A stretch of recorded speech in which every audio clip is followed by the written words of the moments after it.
Subscribe to our channel by clicking the subscribe button. Click the bell button and enjoy the latest uploads from our channel. पहली बार अहिल्या देवी की वजह से मल्हार सरकार को दुख पहुंचा। नमस्कार दोस्तों, स्वागत है आपका आपके अपने चैनल हंग्री स्पिरिट्स में। हंग्री स्पिरिट्स देख रहे सारे दर्शकों का मैं अंजू शर्मा दिल से स्वागत करती हूँ। अहिल्या देवी, जिनके बारे में मल्हार सरकार को पूरी तरह से पता है कि ये सब कुछ संभाल सकती है, हर एक जिम्मेदारी को लेने के लिए ये सक्षम है, इसलिए वो अहिल्या देवी की तरफ एक उम्मीद की नजर से देखते हैं कि अब प्रशासन संभाल लो। मगर अहिल्या देवी मना कर देती है क्योंकि वो अपने बच्चों के साथ रहना चाहती है। गलत कोई भी नहीं है, मगर यहाँ पे दिल दुखा मल्हार सरकार का। इस पे थोड़ी चर्चा करते हैं दोस्तों, मगर पहले वही गुजारिश, जिन्होंने अभी तक चैनल को सब्सक्राइब नहीं किया है कृपया कर लीजिए। साथ में दोस्तों बेल आइकन दबाइएगा ताकि आपको हमारे वीडियोस के नोटिफिकेशन मिलते रहे। मल्हार सरकार दुखी थे, बहुत दुखी थे, क्योंकि वो ये नहीं समझ पा रहे थे कि यहाँ पे मेरे कमरे के अंदर सैनिक कैसे पहुंच गए।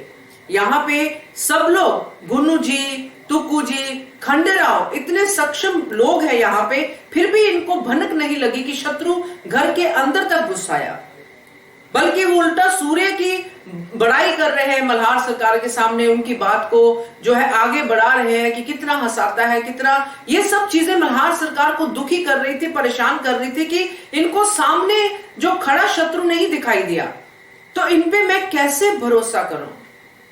वो सही बोल रहे थे कि भरोसे की बात नहीं है, भरोसा तो मैं कर लूं, मगर आगे नेतृत्व कैसे करेंगे, लीड कैसे लेंगे, इनको पता कैसे चलेगा, जबकि सामने खड़ा दुश्मन ना तो खंडेराव को दिखाई दिया, ना गुन्नू जी को, ना तुक्कू जी को, और जिसको दिखाई देता है, समझ में आता है, वो है अहिल्या देवी, और वो ये काम करना नहीं चाहती है, वो जिम्मेदारी नहीं ले रही है।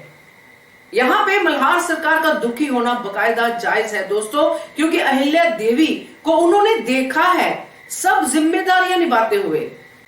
अहिल्या देवी जिनके पेट में मालेराव था, तब उन्होंने कितने कितने बड़े कारनामे किए, तलवार लेके लड़ पड़ी थी भोला के लिए, पहुंच गई थी जंगे मैदान में।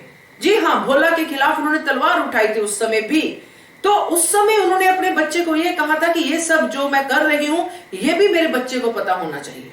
तलवार उन्होंने अभी भी उठाई, अभी भी अपने बच्चों की रक्षा की उन्होंने, मगर अब उन्होंने जिम्मेदारी लेने से मना कर दिया। ये थोड़ा सवाल दिमाग में आता है दोस्तों कि क्यों ऐसा, क्योंकि अहिल्या देवी अपनी बाबा साहब की बात कभी टालती नहीं थी, हमेशा बाबा साहब की ढाल बनके उनके साथ रहती थी। मगर अब उन्होंने ये कह दिया कि मैं पहले अपने बच्चों को देखना चाहती हूं।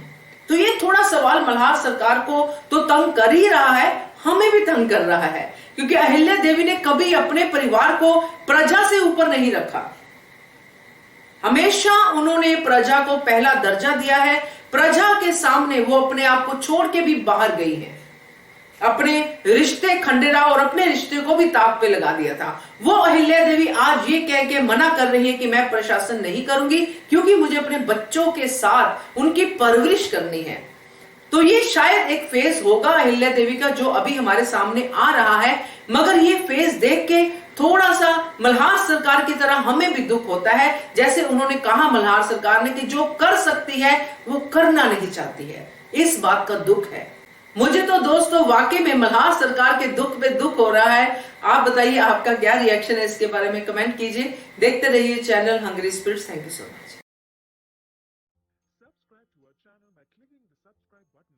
Click the bell button and enjoy the latest uploads from our channel.